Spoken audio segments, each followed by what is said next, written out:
Super. Ben, merci beaucoup, Patricia, de m'avoir invité à ce webinaire. Alors, bonjour tout le monde. Je suis vraiment très heureux d'être ici parmi vous aujourd'hui pour vous parler d'agroforesterie, donc un sujet qui gagne beaucoup en popularité partout dans le monde, mais ici aussi au Québec. Alors, je veux commencer ma présentation en vous parlant d'un système agroforestier que probablement la plupart d'entre vous connaissez assez bien.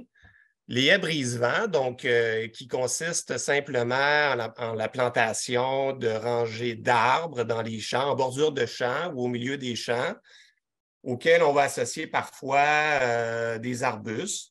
Puis, on fait ça pour protéger les cultures, pour protéger les sols, des conséquences des effets du vent.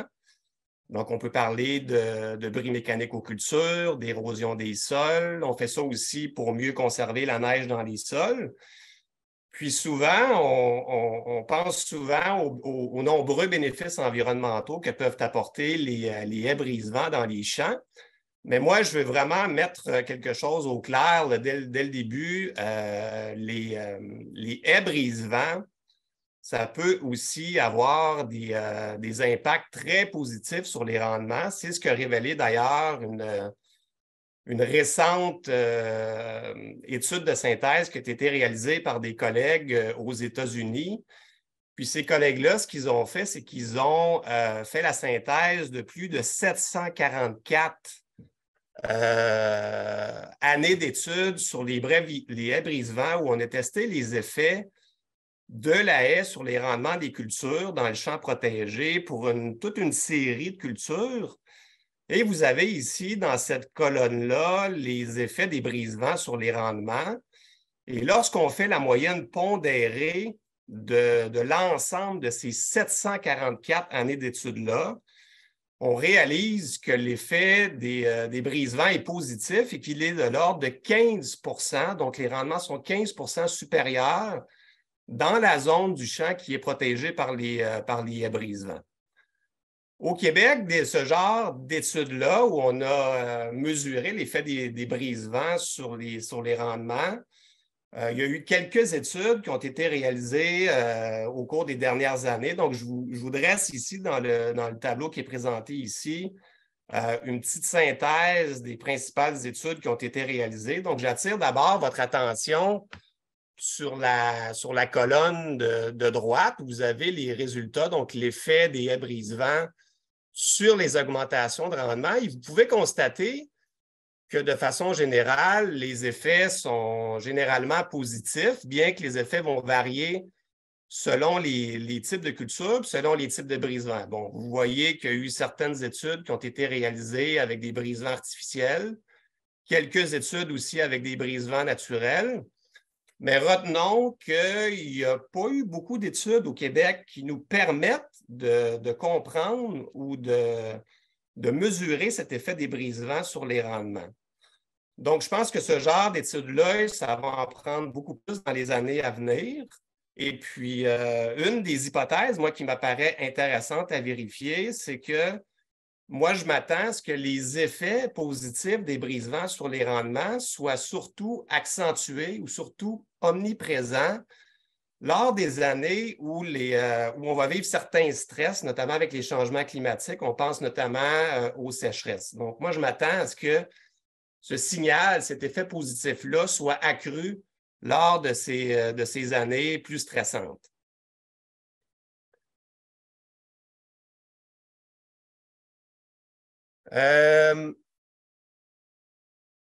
Ça, c'est une figure que j'aime souvent présenter à mes étudiants en agroforesterie. Donc, comment on peut expliquer ces effets positifs des haies brise-vent sur les rendements? Souvent, on va mesurer l'effet des brise-vent à différentes distances des brise-vent. Donc, si vous voyez, vous suivez ma souris ici, on va mesurer à différents multiples de H, où H est la hauteur de la haie. Donc, à 2H, 8H, 16H, ainsi de suite.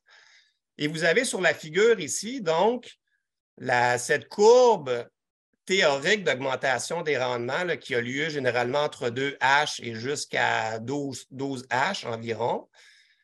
Et ce qu'on peut voir, évidemment, cette augmentation des rendements-là, elle est associée souvent à une réduction importante de la vitesse des vents dans la zone de protection du brise-vent. Et cette diminution de la vitesse des vents-là s'accompagne aussi avec une diminution de l'évaporation de l'eau du sol. Donc, c'est cette courbe-là qu'on voit ici. Et ça peut faire en sorte qu'on a une plus grande humidité du sol dans la zone de protection des haies. C'est la courbe qu'on voit ici. Il y a d'autres mécanismes qui peuvent expliquer les augmentations de rendement. Je vous ai listé là, ici une liste de mécanismes qui sont bien documentés dans la littérature. On peut penser à l'augmentation de l'abondance des pollinisateurs, des prédateurs de ravageurs, parce qu'on crée des habitats qui sont plus favorables à ces organismes-là dans les haies. On réduit aussi la vitesse des vents, donc on favorise les déplacements de ces organismes-là. On parle d'une meilleure rétention de la neige, d'une diminution de la transpiration des cultures parce que les vents sont réduits, diminution de l'averse des céréales, puis on va réduire cet effet abrasif des particules de sol qui sont emportées par le vent et qui peuvent nuire donc à la productivité des cultures. Nous, on a réalisé au laboratoire quelques essais pour essayer d'explorer ces mécanismes-là que je vous ai présentés dans la figure précédente.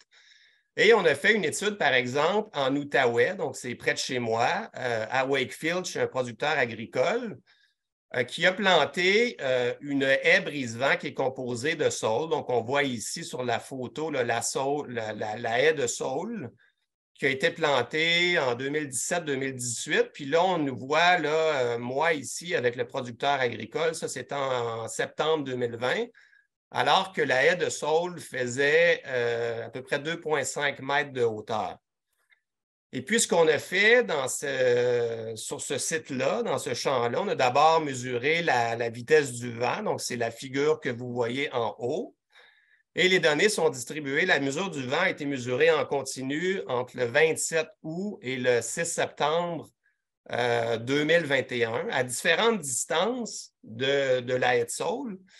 Et donc, j'attire votre attention sur cette courbe-là ici qui présente la vitesse du vent à 5 mètres de la haie, donc à 2 fois la hauteur de la haie. On voit bien qu'il y a une diminution significative et assez importante de la vitesse du vent. On a une diminution aussi de la vitesse du vent à 8 fois la hauteur de la haie, donc c'est cette courbe-là en bleu, comparativement à ce qu'on observe dans un champ dénudé, donc un témoin, un champ dénudé de haies. Ça, c'est la courbe qu'on voit en haut ici, qui est notre contrôle. Parallèlement à ça, ce qu'on a observé, c'est une augmentation de la température de l'air de 1 degré dans la zone de protection jusqu'à 20-30 mètres par rapport à la haie. On a aussi on a observé une augmentation d'humidité relative de l'air et une plus grande conservation de la neige dans les champs. Donc, on est allé l'hiver à différentes périodes mesurer l'épaisseur du couvert neigeux et ce couvert-là était plus important donc dans la zone de protection de la haie. Parallèlement à ça, on a mesuré le rendement de la culture fourragère à 4 dates de récolte que vous voyez ici. Et ce qu'on a observé en juillet, lors de la récolte de juillet 2021, comme vous le voyez, le rendement de la culture fourragère dans la zone de protection de la haie était de l'ordre de 45 % supérieur aux champs témoins qui n'étaient pas protégés par la haie qu'on voit ici. Et lorsqu'on fait la moyenne des 4 dates de récolte, le rendement de la culture fourragère dans la zone du champ qui est protégé par la haie était de l'ordre de 15 % supérieur au rendement de la culture fourragère dans le champ témoin. Je vais vous parler d'un autre système agroforestier que vous connaissez aussi sans doute très bien, qui gagne beaucoup en popularité. Donc, il s'agit des bandes riveraines agroforestières. Pourquoi on fait ça? Pourquoi on plante des arbres dans la bande riveraine, accompagnés parfois d'arbustes? On fait ça pour préserver la qualité de l'eau, préserver la qualité de l'habitat aquatique et riverain. On vise notamment à diminuer la température du cours d'eau, à augmenter l'oxygénation du cours d'eau grâce à la présence des arbres. Puis, on vise aussi à limiter l'érosion hydrique des sols. Au cours des dernières années, il y a eu un certain nombre d'études scientifiques qui ont permis de mieux documenter ces bénéfices écologiques qui sont apportés par les bandes riveraines agroforestières avec des arbres. Je ne vais pas vous faire ici là, une revue, une synthèse très, très exhaustive de cette littérature-là, juste vous présenter quelques données chiffrées là, de certaines études qui m'apparaissent intéressantes à souligner. Par exemple, il y a des collègues aux États-Unis qui ont montré que des bandes riveraines de chêne de 8 à 12 ans ont réduit de 35 la perte de sédiments des sols comparativement à une bande riveraine qui était composée seulement de plantes herbacées, comme on peut le voir ici. Il y a d'autres collègues au Québec qui ont observé que des bandes riveraines de peupliers âgés de 9 ans ont piégé de 4 à 10 fois plus d'azote et 3 à 7 fois plus de phosphore que des bandes riveraines composées seulement de plantes herbacées. Ensuite, il y a des collègues en Europe qui ont montré que des bandes riveraines de 6 mètres de largeur, composées de platanes et d'arbustes, ont réduit de 60 à 90 le contenu en herbicides dans les eaux de ruissellement et de surface. Donc, c'est beaucoup de bénéfices environnementaux, de bénéfices aussi potentiels sur la productivité qui sont apportés par les haies agroforestières.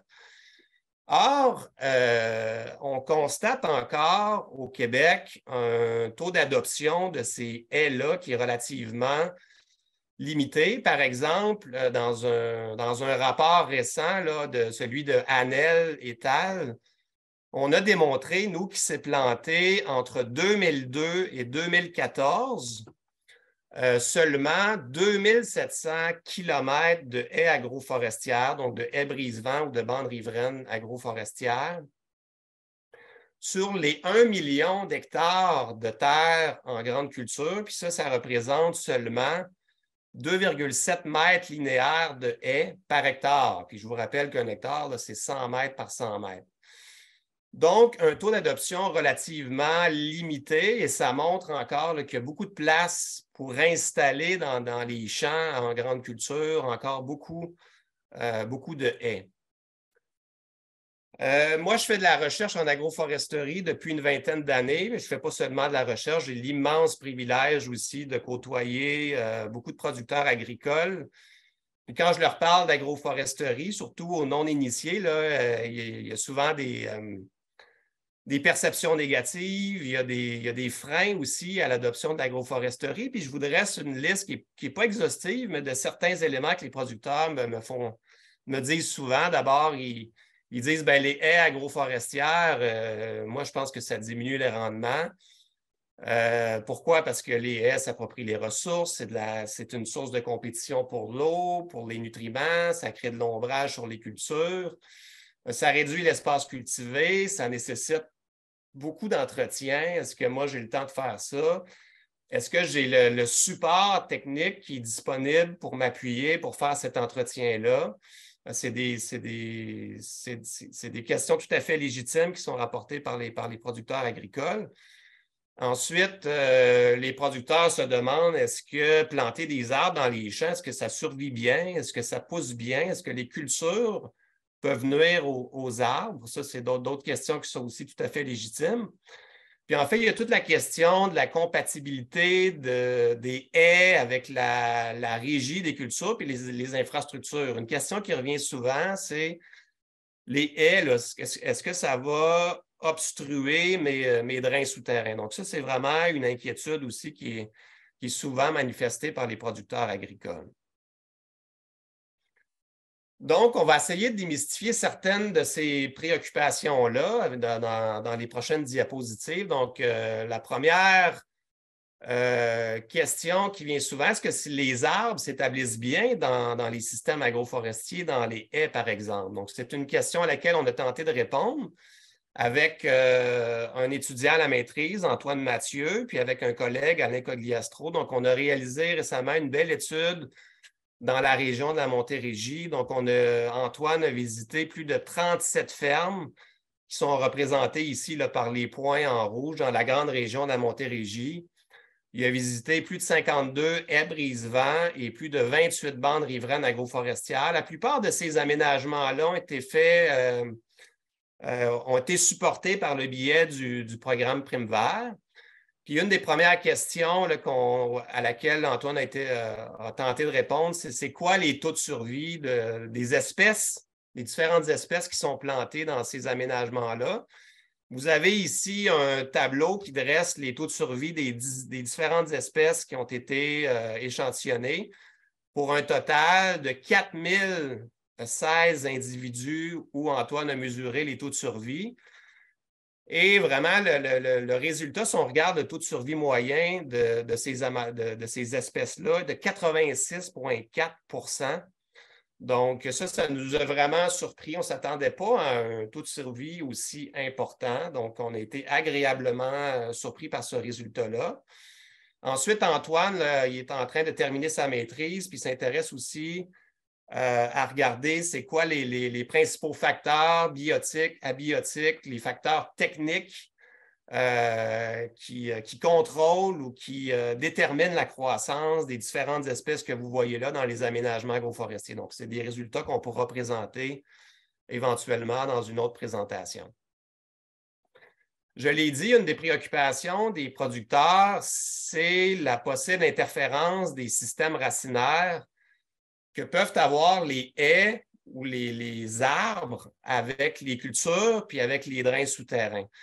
Pour répondre à cette question-là, il y a quelques années, l'étudiant à la maîtrise Pierre-Manuel Plante qui a tenté de répondre à cette question-là. Donc, ce qu'il a fait, c'est qu'il a visité 18 sites dans la région de la Pocatière, dans le Bas-Saint-Laurent, des sites composés toujours avec des haies, soit des haies avec des épinettes, soit des haies avec des saules, soit des haies avec des peupliers. Et toutes les haies étaient près de la maturité.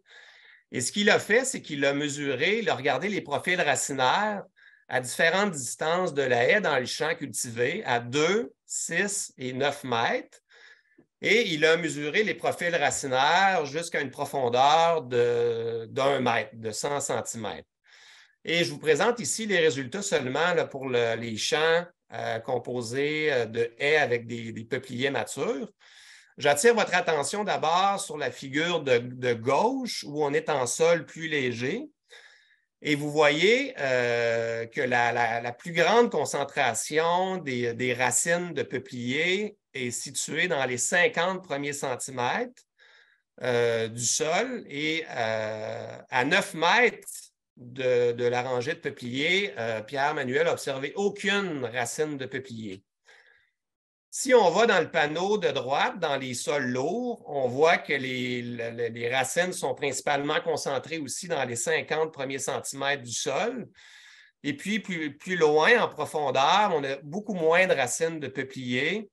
On a quelques racines à 9 mètres, mais c'est très, très limité. Donc, ça nous a amené à dire, bien, si on veut installer des haies dans les brise-vents, puis qu'on veut utiliser le principe de précaution, puis vraiment s'assurer de ne pas obstruer les drains souterrains par les racines des arbres, bien, nous, on dit, assurons-nous de mettre la haie au moins à 15 cm d'un système de drains souterrains ou d'un collecteur, par exemple. Et avec ça, on est probablement en sécurité.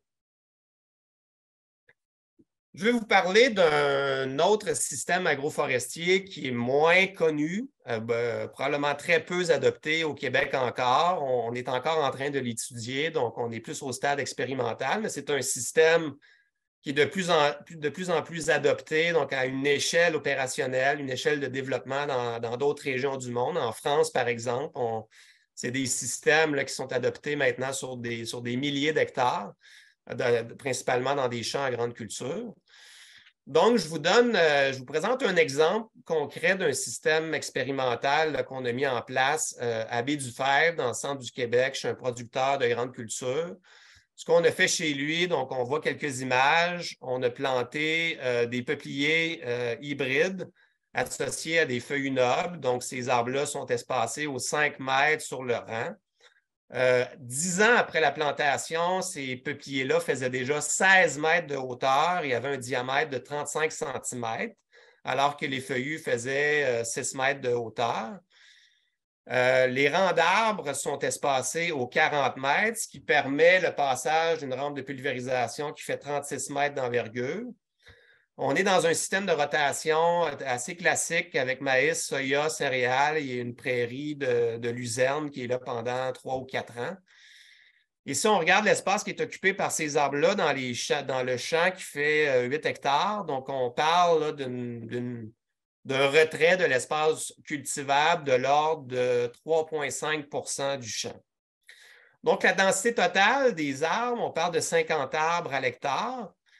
Et on envisage couper ces beaux peupliers-là après 13 ans après leur plantation. Donc, dans 2 ou 3 ans, là, on pense qu'on va pouvoir couper des peupliers qui vont faire une cinquantaine de centimètres au DHP, qui devrait avoir une vingtaine de mètres de hauteur, ce qui va permettre de laisser en place un peuplement d'à peu près 25 arbres par hectare composés seulement des feuilles nobles que vous voyez ici. Pourquoi le producteur agricole a décidé d'adopter des systèmes agroforestiers intercalaires? Donc, vous voyez ici la première parcelle qu'il a mis en place. Et il en a mis en place une autre là, il y a 2 années. Donc, il est vraiment dans une dynamique d'adoption puis de mettre en place ce type de système-là chez lui. Et ça, c'est ses mots à lui. Ce qu'il dit, c'est que moi, je fais ça pour m'adapter au changement climatique. Il pense qu'avec ça, il peut améliorer la tolérance de ses cultures face au stress hydrique. Il fait ça pour mieux conserver la neige dans ses champs parce qu'il fait beaucoup de céréales d'hiver, de la culture fourragère. Donc, on sait que la luzerne est sensible au froid, au gel. Il fait ça parce qu'il pense qu'il va améliorer la santé de ses sols, pour embellir aussi le paysage parce qu'il est dans une grande matrice agricole où il ne reste plus beaucoup d'arbres, plus beaucoup de boisés. Et puis, il dit faire ça aussi pour laisser en héritage à sa relève des arbres de grande valeur. Donc, c'est quoi les hypothèses ou qu'est-ce qu'on mesure sur ce site expérimental-là? D'abord, on mesure l'hypothèse que les rendements des cultures dans le système agroforestier est comparable avec celui qu'on va observer dans un traitement témoin, bien qu'on s'attend à ce que le rendement varie spatialement dans les allées cultivées. On mesure aussi de quelle façon le système modifie les conditions microclimatiques, puis on s'attend à ce que le système améliore le bilan hydrique des sols. On teste aussi l'effet d'un traitement de cernage racinaire. Donc, ce traitement-là, il est fait avec une dent de sous-soleuse qui est passée à proximité de la rangée d'arbres, donc à peu près à 2,5 mètres de la rangée d'arbres, et la dent va jusqu'à une profondeur de 70 à 80 cm dans le sol. Et avec ça, on pense limiter la possible concurrence des racines des arbres avec les cultures adjacentes. Ensuite, une autre hypothèse qu'on teste, c'est que le système améliore les propriétés physiques, chimiques et biologiques des sols, et que ça permet aussi d'augmenter la séquestration du carbone dans les sols. Enfin, aussi, on a mis en place un essai où on teste l'hypothèse que le système va diminuer les taux de lixiviation de l'azote dans les sols. Donc, évidemment, on a mesuré là, depuis plusieurs années, on suit les rendements des cultures dans le système. Je vais vous présenter là, quelques résultats par rapport à ça. Donc, 5 ans après la plantation, déjà, on observait, si vous voyez dans le graphique de gauche, à 3 mètres par rapport à la rangée d'arbres, déjà, on avait une diminution de l'ordre de 15 % de la disponibilité de la lumière par rapport à ce qu'on observait dans un champ témoin. Par contre, ça ne s'est pas traduit par une diminution de rendement 5 ans après la plantation des arbres en ce qui concerne la culture qui est en place à ce moment-là, une culture de soya. Donc, on voit bien que le rendement dans le système agroforestier était équivalent à celui qu'on observait dans le témoin. L'année suivante, on était avec du maïs, donc 6 ans après la plantation. Et encore là, les rendements étaient équivalents, le système agroforestier et le témoin agricole. Et ça nous a rassurés parce qu'on sait que le maïs est une culture qui est relativement exigeante en termes de lumière. On poursuit, les arbres continuent à grandir et un autre résultat intéressant qu'on a observé en 2018 alors qu'on était avec une culture de soya. Et si vous vous souvenez bien, 2018, c'est une été qui avait été ponctuée de petites sécheresses, donc des épisodes de stress hydrique pendant la saison. Et nous, on a continué à mesurer les rendements et ce qui nous a agréablement surpris, c'est qu'au centre des allées cultivées, donc dans cette zone-là, ici que je pointe avec ma souris, entre, mettons, 10 mètres et jusqu'à 20 mètres ici, là, au centre, puis c'est là, ça va dans jusque-là aussi. On a observé une tendance d'augmentation des rendements, donc c'est les barres qu'on voit en vert ici, par rapport aux témoins agricoles. Alors qu'en 2019, 8 ans après plantation, on était toujours avec une culture de soya. C'était une année plus normale sur le plan de l'abondance des précipitations. Et cette année-là, on a observé un rendement qui était beaucoup plus uniforme dans l'allée cultivée, avec des rendements comparables à celui dans le témoin agricole. Donc, ça nous a amené à suggérer que s'il peut y avoir des bénéfices de ce genre de système agroforestier-là sur la culture, bien, ces effets-là risquent de se manifester davantage lors des années qui sont plus stressantes et qui sont marquées par des stress hydriques, par exemple. On continue, le système continue de vieillir, continue à évoluer. Ici, on est dans un système 10 ans après la plantation, on tombe dans la culture fourragère, donc on a passé du maïs, du soya, puis là, on est dans les 2 premières années de culture fourragère. On a mesuré à 10 ans après la plantation la disponibilité de la lumière. Donc, vous avez ici sur cette figure-là le rayonnement photosynthétiquement actif, donc la lumière qui parvient aux cultures. Et on voit là qu'à 4 mètres de la rangée d'arbres, là, on a quand même une chute très, très importante là, de la disponibilité de la lumière comparativement à ce qu'on observe plus près du centre de l'allée puis dans le témoin, là. Est-ce que ça va se traduire en diminution de rendement? C'est ce qu'on va voir plus loin. Ensuite, on a mesuré aussi l'humidité du sol en surface. On a observé une réduction assez importante de l'humidité du sol près de la rangée d'arbres à 4 mètres, comparativement aux témoins. Et si on regarde les valeurs médianes là, qui sont représentées par les barres ici que je pointe, au centre des allées cultivées à 12 et 20 mètres, ça aussi, ça nous a beaucoup surpris, agréablement surpris. Mais regardez, on a vraiment une augmentation importante de la disponibilité de l'eau dans les sols comparativement aux témoins. Ensuite, on a mesuré les rendements de la culture fourragère. Donc, on est 10 et 11 ans après la plantation. Donc, la figure ici, elle intègre 5 dates de récolte de la culture fourragère, donc 2 en 2021, donc l'année d'implantation de la culture fourragère, et 3 autres récoltes en 2022, donc des récoltes faites par nous, là, des récoltes dans des quadras expérimentaux. Et donc, j'attire d'abord votre attention si on regarde les valeurs médianes à 12 et 20 mètres, donc autant pour le traitement où on a cerné les racines. Donc, je vous rappelle que le cernage se fait avec la sous-soleuse, comme on le voit ici, près de la rangée d'arbres. On avait des rendements de la culture fourragère qui étaient similaires, qui se comparaient à ceux dans le traitement témoin. Par contre, si on va très près de la rangée d'arbres, on se souvient que c'est une zone qui était très, très ombragée avec moins d'humidité dans le sol. Mais là où j'ai des racines des arbres, là, ici où mes racines ne sont pas cernées, mais là, on a observé une diminution quand même assez importante du rendement de la culture fourragère par rapport aux témoins. Par contre, lorsqu'on a taillé les racines, lorsqu'on les cerne, ce traitement qu'on voit ici, on a observé une augmentation significative du rendement de la culture fourragère de l'ordre de 15 %. Et ce rendement-là se comparait à celui qu'on observait aux autres distances dans l'allée cultivée.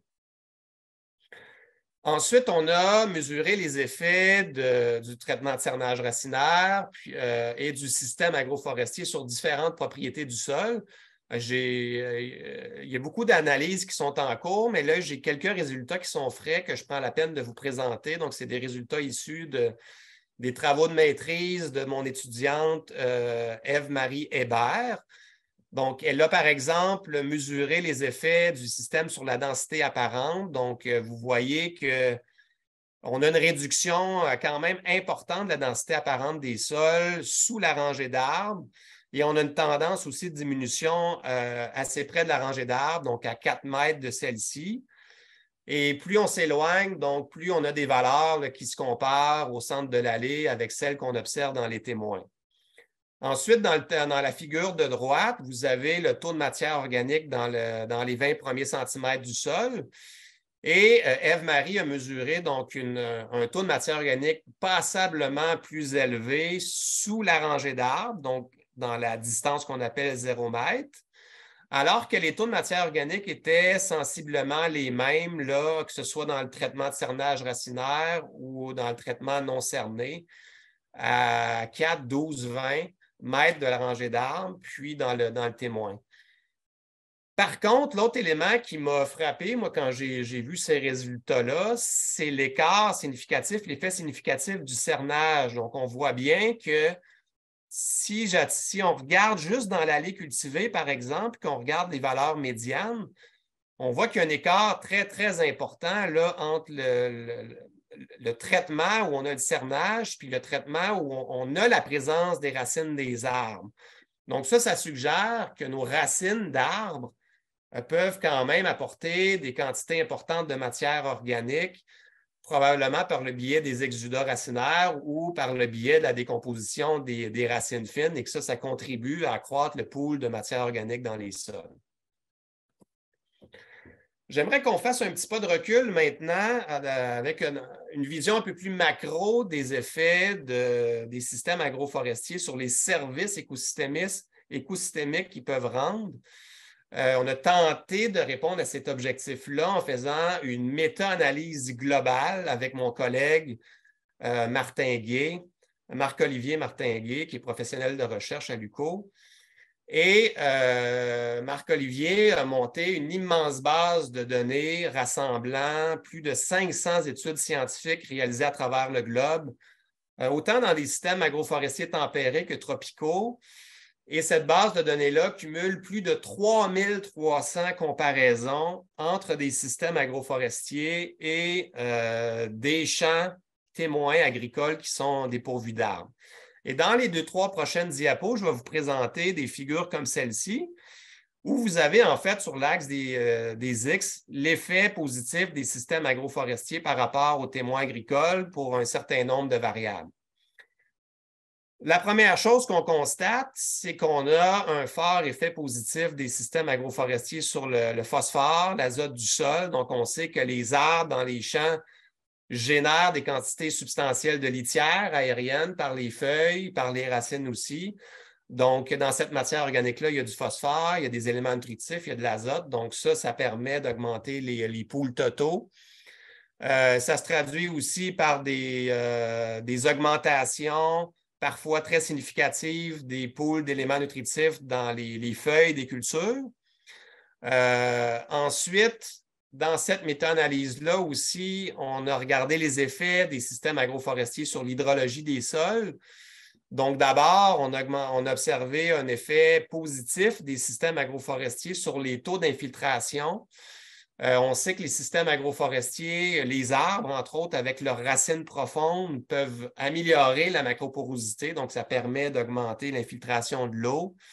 Ça a un effet positif aussi sur les taux de ruissellement, donc parce qu'on a un meilleur taux d'infiltration de l'eau, on limite le ruissellement de l'eau en surface. La méta-analyse révèle aussi une plus grande efficacité d'utilisation de l'eau de la pluie dans les systèmes agroforestiers. Et enfin, un très fort effet positif du système agroforestier pour limiter la lixiviation de l'azote dans les sols. Un autre élément qui est très important et positif, c'est l'effet des systèmes agroforestiers sur la biodiversité. Bon, on en a beaucoup entendu parler à l'automne avec la COP 15. C'est un enjeu qui est important en milieu agricole et notre méta-analyse a clairement révélé des effets positifs des systèmes agroforestiers pour différentes variables qui permettent d'examiner la biodiversité. On peut parler de diversité de vertébrés, de plantes, d'invertébrés et d'abondance aussi de ces groupes taxonomiques-là. Et pour moi, ça, c'est un résultat qui est important. Pourquoi? Parce que on sait bien en écologie là, que des agroécosystèmes qui sont plus diversifiés, bien ça, c'est associé généralement à une plus grande résilience de ces agroécosystèmes-là face à certaines perturbations ou certains stress comme ceux apportés par les changements climatiques, par exemple. Ensuite, un autre élément qui a été abondamment étudié dans la littérature, c'est l'effet des systèmes agroforestiers sur les stocks de carbone dans les sols.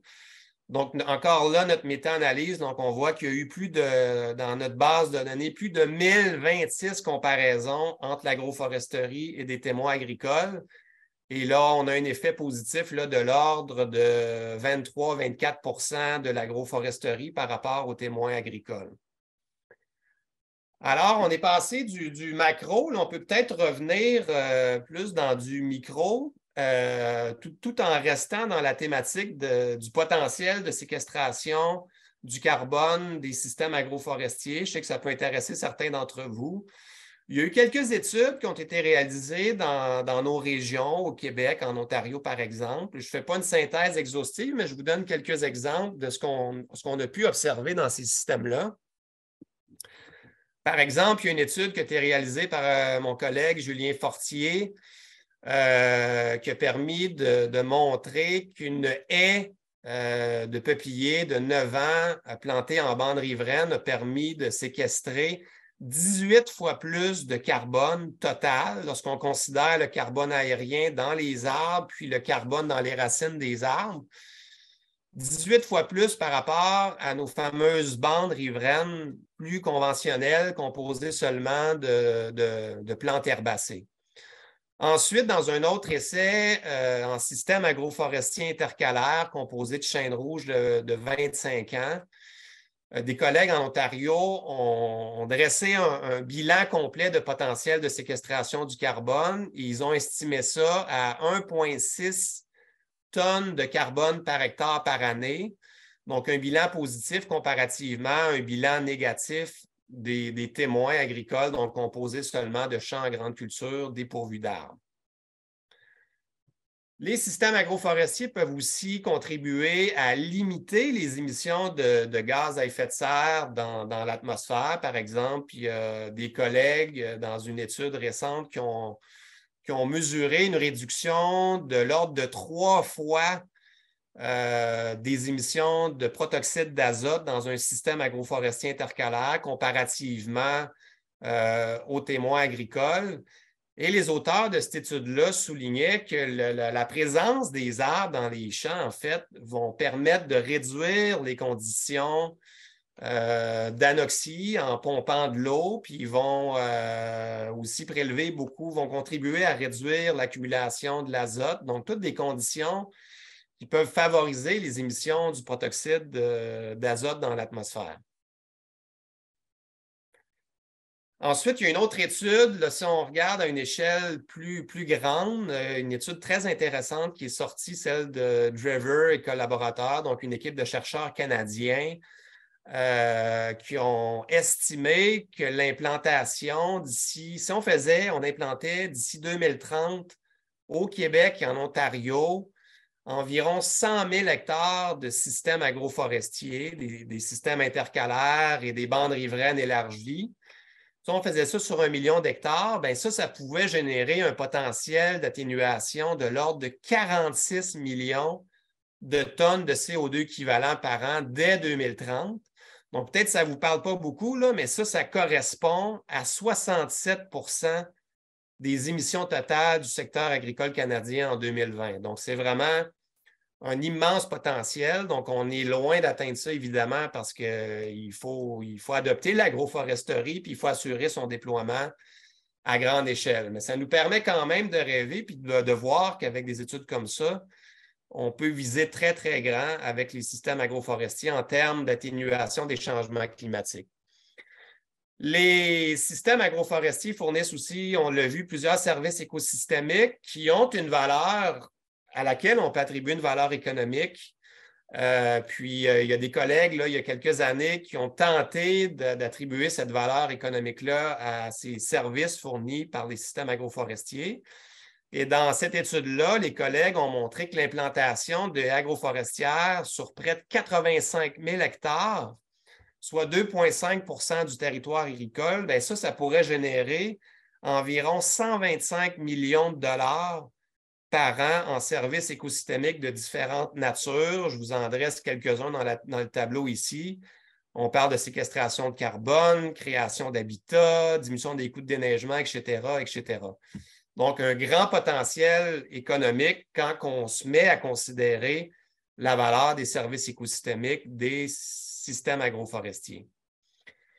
Je vais prendre quelques instants aussi pour vous parler d'aspects un peu plus pratiques. On a publié récemment un très beau guide d'aménagement des systèmes agroforestiers avec deux collègues, Alain Cogliastro et André Vizina, donc les trois amigos de l'agroforesterie, qui vous propose un beau guide publié aux éditions du CRAAC, un guide qui va vous fournir un ensemble d'informations qui vise à promouvoir, à faciliter la conception et l'aménagement de différents systèmes agroforestiers qui sont susceptibles d'être adoptés avec succès au Québec. Dans ce guide-là, un des aspects originaux du guide, c'est qu'on vous propose une liste de différents modèles de schémas de plantation, que ce soit pour des haies, pour la protection des cultures et des sols, ou ici à droite, on a des exemples des schémas de plantation pour des haies pour la protection des cours d'eau, donc des haies en bande riveraine. On a donné des petits noms à ces schémas de plantation-là. Donc, on propose différents types de compositions, des espacements, des choix d'espèces, etc., etc. Donc, ça, c'est vraiment pour nous un outil d'aide à la décision qui va pouvoir aider les conseillers lorsque viendra le temps de concevoir les aménagements agroforestiers. On consacre aussi dans ce guide-là tout un chapitre sur les systèmes sylvopastoraux. Donc, c'est des systèmes qu'on ne voit pas encore ici au Québec, mais qui sont largement adoptés dans d'autres régions tempérées dans le monde. Donc, des systèmes où on associe des arbres aux animaux, au pâturage. Il y a même une étude récente, là, une étude de synthèse qui a révélé que la productivité de ces systèmes-là dans les régions tempérées serait d'environ 50 supérieure à celle où les arbres et les pâturages seraient produits séparément. Donc, il y a un grand potentiel aussi dans le contexte d'adaptation au changement climatique, pour le bien-être animal aussi, qui vont pouvoir bénéficier dans ces systèmes-là d'un certain niveau d'ombrage, puis des températures de l'air aussi qui peuvent être atténuées. On propose dans le guide différents modèles, différents schémas de plantation pour les systèmes sylvopastoraux. On propose aussi des listes d'espèces, donc une liste de plus de 60 espèces d'arbres, une liste de plus de 30-35 espèces d'arbustes qui présentent, selon nous, un bon potentiel dans le contexte des aménagements agroforestiers.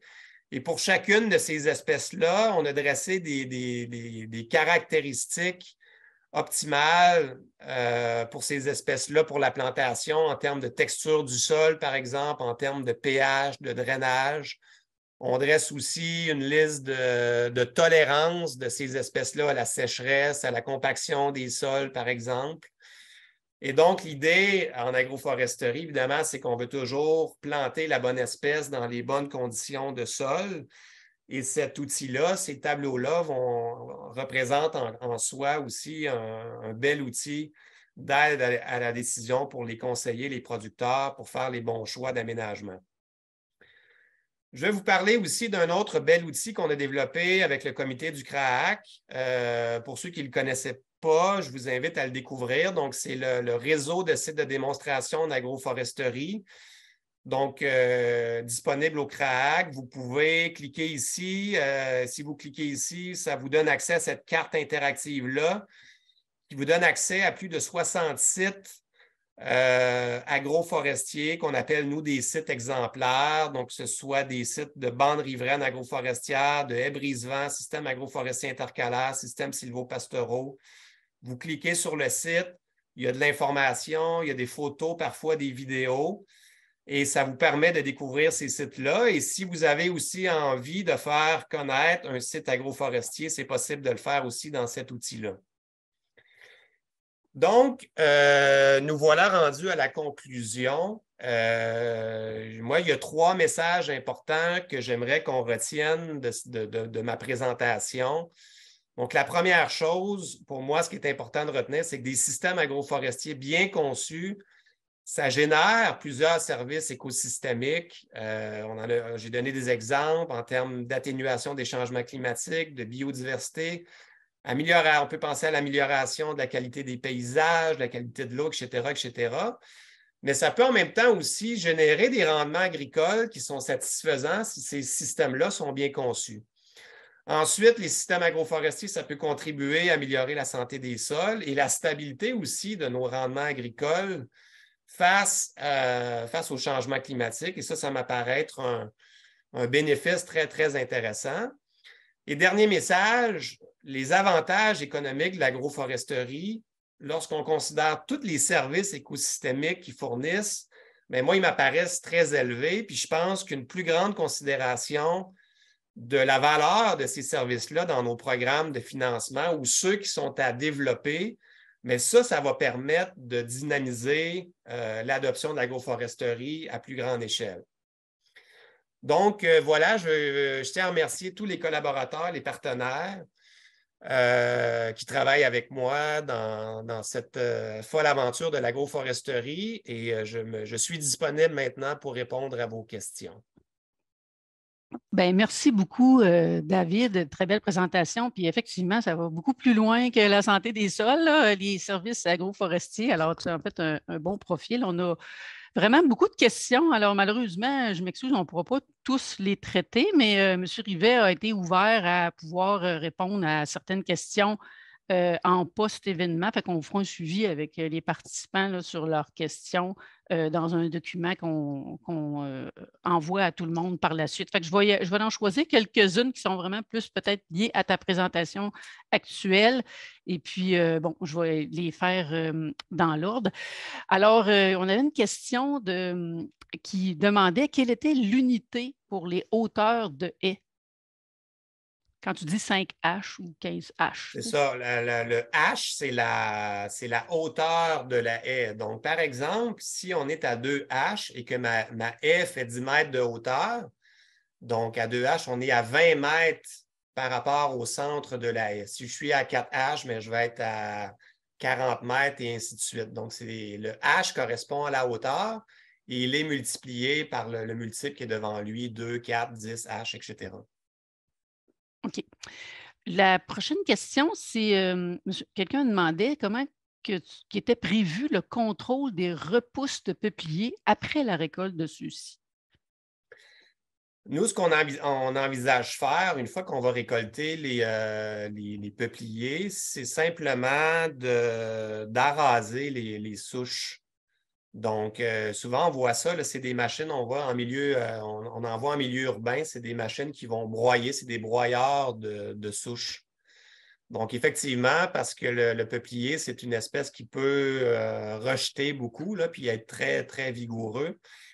Donc, ça, c'est une option. Il y aurait aussi l'option d'utiliser des herbicides et laisser la souche en place, ou il y a l'option aussi de couper et de prélever la souche là, avec mécaniquement. Là. Merci. La prochaine question, c'est on demandait c'était quoi la largeur d'une bande riveraine efficace contre l'érosion hydrique? Ben, moi, je dirais, j'ai pas de chiffre magique. Il y a beaucoup d'études scientifiques qui ont comparé différentes largeurs. Je pense qu'à partir de 5-10 mètres, c'est beaucoup plus efficace que la bande riveraine classique à 3 mètres. Là. Évidemment, si on peut aller au-delà de 10 mètres, c'est tant mieux, mais bon, c'est pour ceux, il n'y a pas de modèle unique, mais moi, je pense qu'à partir de 5 mètres, on commence à être en business, comme on dit. Bien, merci, David. La prochaine question, c'était plus par rapport au cernage. En fait, il y a eu comme deux questions par rapport à ça. Les gens se demandaient à quelle profondeur se fait le cernage. Puis, quelqu'un d'autre a demandé aussi la fréquence. Est-ce que c'est une fois par année? Est-ce que c'est toujours au même endroit? Oui, le cernage, on le fait des deux côtés des rangées d'arbres. Donc, c'est sûr qu'il faut que je spécifie que c'est un traitement expérimental. Donc, on ne l'a pas fait sur l'ensemble des parcelles. Évidemment, on a des parcelles cernées, non cernées. On a nos contrôles non cernés. C'est une dent sous-soleuse, hein? Donc la dent, elle va à 75 cm de profondeur à peu près. Donc, c'est à peu près ça la profondeur. Et nous, on l'a fait pendant 2 années consécutives, alors que les arbres avaient atteint les peupliers, comme vous avez pu voir, avaient une certaine maturité. On l'a fait tard dans le système. Moi, je dirais, si on était plus à une échelle, pas une échelle, mais dans un contexte opérationnel, je pense que c'est bien d'entamer ce traitement-là alors que les arbres sont plus jeunes.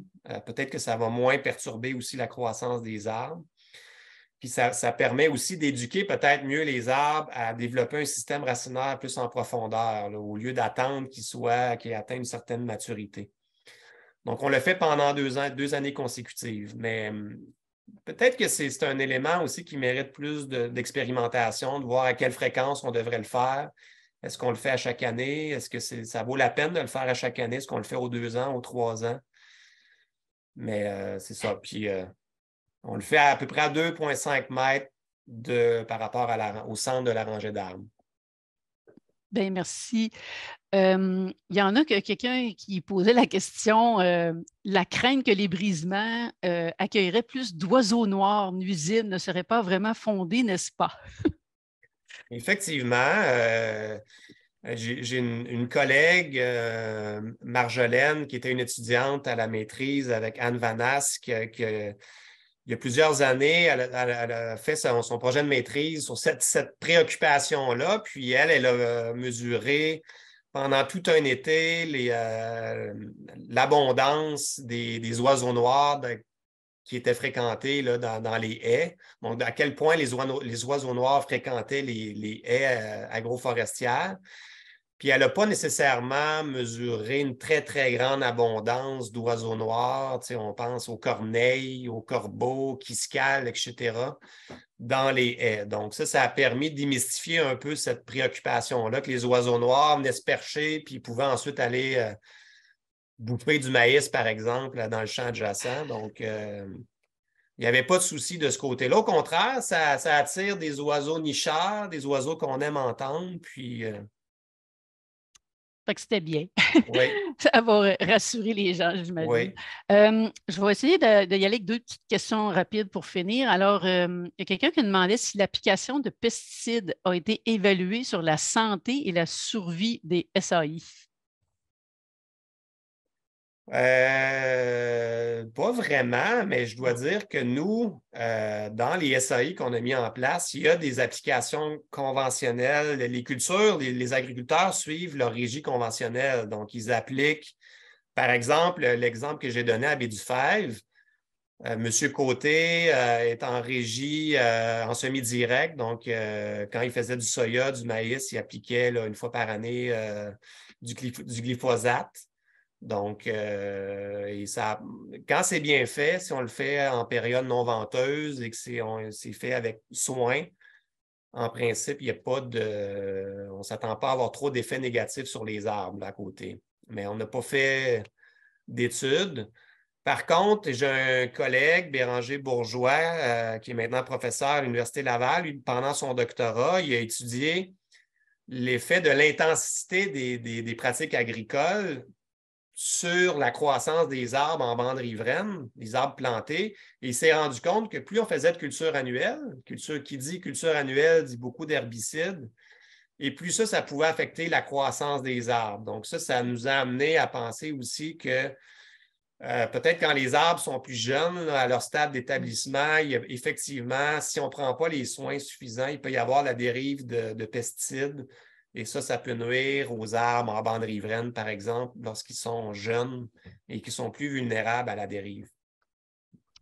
Bien, merci. La dernière question, je pense que c'est plus en lien avec des études que tu as présentées. On disait, dans les comparaisons entre les bienfaits des bandes riveraines ligneuses et des bandes riveraines herbacées, est-ce que les herbacées étaient simplement des bandes de foin ou c'était autre chose? Écoutez, il faudrait que j'aille voir dans l'étude pour voir quelle était la composition des plantes herbacées. Mais j'ai l'impression que c'était une bande là, assez conventionnelle qui devait être fauchée. Est-ce qu'elle était en foin ou en végétation spontanée, là, OK. à confirmer?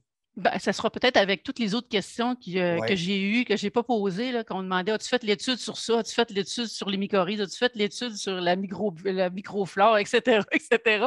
Alors, peut-être que tu pourras y répondre par la suite en disant, ben, quel critère qui a vraiment été considéré dans les études que tu as présentées, puis quel autre que non, Ouais. malheureusement, on n'a rien, Oui, oui, parce la que là, réponse est ça en oui, hein. faisait On a fait beaucoup. des études sur beaucoup d'autres choses, mais il y a beaucoup de données qui sont en cours d'analyse. Donc, Ah, aussi, ça OK. mériterait une autre présentation, une autre invitation dans un autre webinaire. Puis oui, ça va me faire plaisir. Là, je vois qu'il y a plusieurs autres questions qui s'ajoutent. Patricia pourra m'envoyer les questions, puis ça va me faire plaisir de prendre le temps d'y répondre une à une. C'est ça. Puis on fera du suivi à tous les participants pour que vous puissiez avoir toutes les réponses et toutes les questions. Bien, Oui, merci beaucoup, David, pour cette belle présentation. Ça merci met à vous. fin à notre webinaire. Alors, merci à tout le monde d'avoir été là encore une fois pour notre série.